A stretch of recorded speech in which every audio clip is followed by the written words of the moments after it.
Hi guys, welcome to Honest Straightforward Reviews, where you get unbiased and unfunded reviews.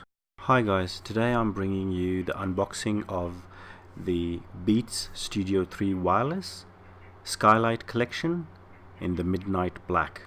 I personally am a big fan of this color. I really like the Midnight Black.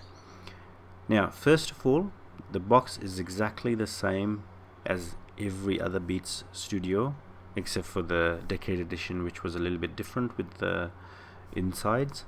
So as you can see, it's just exactly the same. So it's got the gold bit there.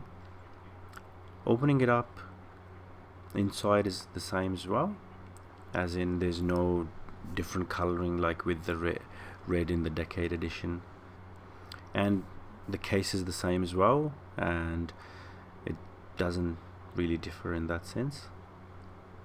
The zipper is the same. When you look inside, I really like the brownish color which goes with the gold really well, and the dark black almost feels a bit bluish in some lights to me. I don't know if that's just me, but look, it's very good design.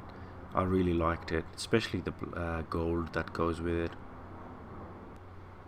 The insides is the same, cloth based, and when you look at the booklet and wiring and things like that, everything is the same. The wire is black and the charging wire is black as well. Okay, hope you guys enjoyed this. Alright guys, that's it from me for today. Let me know what you think about my video in the comments, and if you want to support my work and you like to see more videos, please do subscribe and give me thumbs up. Hope you guys have a great day. Thanks.